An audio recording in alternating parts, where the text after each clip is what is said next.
అనకాపల్లి నియోజకవర్గంలోని ఈ పంచదార్ల వద్ద ఉన్నటువంటి కొండని అక్రమంగా మైనింగ్ ద్వారాగా కొండను మొత్తం పూర్తిగా తొలిచేస్తున్నారని చెప్పేసి వైఎస్ఆర్ కాంగ్రెస్ పార్టీ నేతలు ఆ విషయాన్ని బయటపెట్టి చాలా పెద్ద ఎత్తున చలో పంచదార్ల కార్యక్రమం కూడా నిర్వహించారు.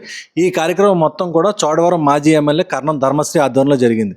అయితే ఈ విషయం జరిగిన వెంటనే అక్కడ స్థానికంగా ఉన్నటువంటి ఎమ్మెల్యే సుందరపు విజయ్ కుమార్ దీనిపై పెద్ద ఎత్తున ఆరోపణలు చేయడం జరిగింది. చోడవరం మాజీ ఎమ్మెల్యే కర్ణం ధర్మశ్రీ ఈ విషయం అంతా కూడా కావాలని చేస్తున్నారు, ఇదంతా మొత్తం జరిగిన మైనింగ్ అంతా కూడా అనుమతులు ఇవ్వడం కూడా వైఎస్ఆర్ కాంగ్రెస్ పార్టీ ప్రభుత్వ హయాంలోనే జరిగాయని చెప్పి కొన్ని సంచలన ఆరోపణలు చేశారు. ఇప్పుడు దీనిపై మనతో మాట్లాడేందుకు మాజీ ఎమ్మెల్యే కర్ణం ధర్మశ్రీ ఉన్నారు. సార్ చెప్పండి, సుందరపు విజయ్ కుమార్ ఆరోపణలు మీరు ఏ విధంగా ఖండిస్తారు? పూర్తిగా ఆయన చెప్తున్నటువంటి నిన్న ప్రెస్ మీట్లో చూశాను, ఇప్పుడే జస్ట్ ఫాలో అయ్యి చూసా. చెప్పినవన్నీ పచ్చి అబద్ధాలు. ఒక ప్రజాప్రతినిధిగా ఉన్నప్పుడు నిజాన్ని ఒప్పుకోవచ్చు, కానీ ఒప్పుకోకపోయినా అబద్ధాలు అంత దారుణంగా మాట్లాడడం చాలా తప్పు. ఎందుకు అంటే నేను ఎవిడెన్స్తో పాటు ఇప్పుడే ప్రెస్ మీట్ పెట్టేస్తాను మీకు. ఏ మైనింగ్కి ఎప్పుడు ఆర్డర్ వచ్చింది, ఆర్డర్ కాపీ ఆయన సాఫ్ట్ కాపీ చూపించాడు మీకు. నేను ఒరిజినల్గా మీకు ఆర్డర్ కాపీ ఇస్తాను, ఏ డేటు ఎప్పుడు మైనింగ్కి ఎంత అయిందని. ఈయన బినామీ పేరు మీద ఎప్పుడు కేవలం 2 నెలల క్రితమే ఈయన బినామీ పేరు అయినటువంటి శ్రీనివాస్ పేరు మీద వచ్చింది. అది ఇంకోటేమో ఇమీడియట్గా అది కూడా ఒక 3 months క్రితం అది వచ్చింది. ఈ మొత్తం ఇంకొకటేమో అనాథరైజ్డ్గా వాళ్ళు మైనింగ్ యాక్టివిటీ చేస్తూ అప్లై చేసుకున్నారు. 7 months క్రితం అప్లై చేసుకున్నది ఇస్తాను, అది ఒక 6 నెలల క్రితం. ఇది 7 నెలలుగా జరుగుతున్నటువంటి ప్రక్రియ. 7 నెలలుగా పోరాటం చేస్తూ నాట్ ఓన్లీ వైఎస్ఆర్సీపీ మేమేదో ముందు తీసుకురాలేదు, అక్కడ ఉన్న ప్రజలే వ్యతిరేకించారు. పవిత్రమైనటువంటి పుణ్యక్షేత్రాన్ని అపవిత్రం చేస్తూ జలపాతాలు 5 జలపాతాలు వస్తాయి, 5 పంచదారాలు వస్తాయి. పంచదారాలు వస్తే ఆ దారులన్నిటికీ విఘాతం కలుగుతుంది. ఎందుకంటే దేశంలో కానీ ప్రపంచంలో కానీ వర్షాలు లేనప్పుడు కూడా ఆ నీరు ఇప్పుడు ఆర్కియాలజీ డిపార్ట్మెంట్ వాళ్ళు ఎక్కడి నుంచి నీరు వస్తుందో కూడా చెప్పలేకపోయారు. ఇప్పుడు కాదు, పురావస్తు శాఖ ఇప్పుడు కాదు, ఎప్పుడో అంతకుముందు. పంచదారుల ప్రవాహం మధ్యలోనే మీరు బురద పోసి కావాలని బురద నీరు వచ్చేలా చేశారని కూడా ఆరోపణ చేశారు ఆయన. ఇప్పుడు నేను ఛాలెంజ్ చేస్తాను, నేను ఇక్కడే ఉంటాను, ఆయన్ని పైన బురద నీళ్ళు పొయ్యమనండి, కిందకు వస్తుందటో. నిన్న ఆయన మాటల్లో చెప్పాడు అది ఫిల్టర్ అయిపోయి మళ్ళీ ప్యూర్ అయిపోద్దని. పొయ్యమనండి.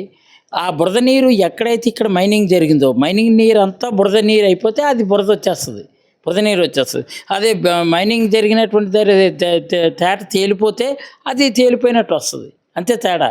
మీకు అది బురద నీరు ఉంటేనే ఇక్కడ బురద నీరు వస్తుంది. అక్కడ అది ఆర్కియాలజీ డిపార్ట్మెంట్లో ఎక్కడి నుంచి వస్తుందో తెలియకపోయినా వీళ్ళకి తెలిసిపోయింది. ఎలాగా మొత్తం 69 అడుగుల లోతు తవ్వుతుంటే దాని నుంచి ఊరేస్తుంది నీరు.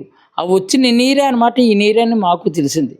ఆ నీరు బురదగా ఉందనుకోండి బురదగా వస్తుంది, తెల్లగా ఉందనుకోండి తెల్లగా వస్తుంది, అలా ఫిల్టర్ అయిపోయి ఉన్నదనుకోండి ఫిల్టర్ నీరు వస్తుంది. కానీ వీళ్ళు తవ్వడం వల్ల అంత బురదమయం అయిపోయి అంత కూడా మట్టిమయం అయిపోయి 5 దారాలు ఒక దార డెడ్ అయిపోయి ఇంకో దార మరీ చాలా సన్నగా అయిపోయి ఒక 2 దారాలు మంచిగా వస్తున్నాయి, ఒకటేమో బురద నీరు వస్తుంది. ఇంత దారుణంగా ఉంది. ఇది చాలా తప్పండి, ఇది పాపం అండి. ఇది దైవికంగా ఇప్పుడు అక్కడ ఉన్నటువంటి ఉమా ధర్మలింగేశ్వర స్వామి అని ఎంతో పేరు ప్రతిష్టలు ఉన్నటువంటి పుణ్యక్షేత్రం అండి. అది మా ప్రాంతం, మా స్వస్థలం. అది కొత్తూరు గ్రామం అనేది నా స్వస్థలం. నేను పుట్టింది స్వయానా, నేను పుట్టింది మా అమ్మమ్మ గారు ఊరు, మా నాన్నమ్మ గారు ఊరు, మా నాన్నగారు ఊరు. నేను అక్కడ పుట్టి ఉద్యోగరీత్యా మేము చోడవరం వస్తే నన్ను వలస వచ్చారని చెప్తున్నాడు. ఏంటండి బుద్ధి ఉందా? ఆయన అక్కడ పుట్టలేదు, ఆయనకే ఎక్కడో నర్సీపట్నంలో పుట్టాడు, అక్కిపల్లి ఆయన పెరిగాడు. ఆ తాతలు ఎవరిదో ఆ ఊరు అవ్వచ్చు, అలా ఏ రోజు అక్కడ లేరు. మా ఇల్లులు అక్కడ ఉన్నాయి, ఆయనకేమో అక్కడ ఇల్లు కూడా లేదు. మీరు నిర్వహించిన చలో పంచదారుల కార్యక్రమంతో ధర్మశ్రీ ఆట మొదలుపెట్టారు. ఈ ఆటను నేను ముగిస్తానని చెప్పేసి కూడా ఆయన ఛాలెంజ్ చేశారు. మంచిదే కదా, ఆట ముగిస్తే మంచిదే కదా, ముగించమని అంటున్నాం కదా.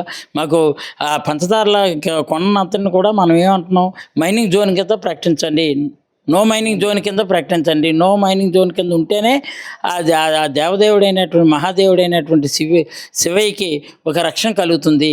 అక్కడ విశ్వేశ్వర స్వామి టెంపుల్ ఉంది, శివయ్య స్వామి టెంపుల్ ఉంది, రాధామాధవ స్వామి టెంపుల్ ఉంది, ద్రౌపది టెంపుల్ ఉంది. దానికి గిరి ప్రదర్శన చేస్తూ దశావతారాలు ఏర్పాటు చేయాలని ఏనాటి నుంచో చర్చలు జరుగుతున్నాయి.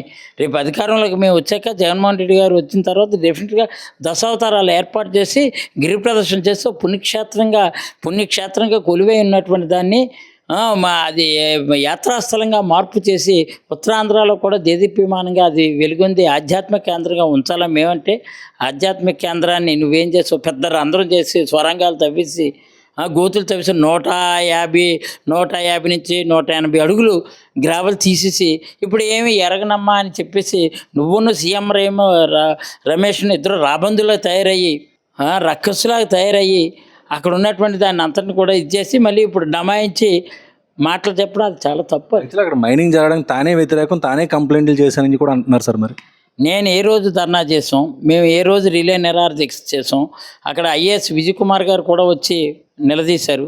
అలా ఎప్పుడు ఇది 7 నెలలుగా చేస్తున్నటువంటి పోరాట ఫలితమే ప్రభుత్వంలో చలనం పుట్టి ఈరోజు ప్రకటనల వరకు పరిమితం అయ్యారు. ప్రకటనలు కాదు, జీవో రూపంలో వచ్చే వరకు కూడా ఈ పోరాటం చాలా సీరియస్గానే కొనసాగుతుంది. మొత్తం మీద చలో పంచదార కార్యక్రమంతో కూటమి ప్రభుత్వంలో కదలిక వచ్చింది. ఇప్పుడు వీళ్ళ పోరాటం కారణంగానే ఈరోజు ప్రభుత్వం దీనిపై ఒక ఆలోచన చేసి ఇప్పుడు ఆ నాన్ మైనింగ్ జోన్గా దాన్ని ప్రకటించే అవకాశాలు కనిపిస్తున్నాయి. అయితే పూర్తిగా ఈ ప్రకటన వచ్చేంత వరకు కూడా వైఎస్ఆర్ కాంగ్రెస్ పార్టీ పోరాటం ఆగదని చెప్పేసి కర్ణం ధర్మశ్రీ చెప్పడం జరుగుతుంది.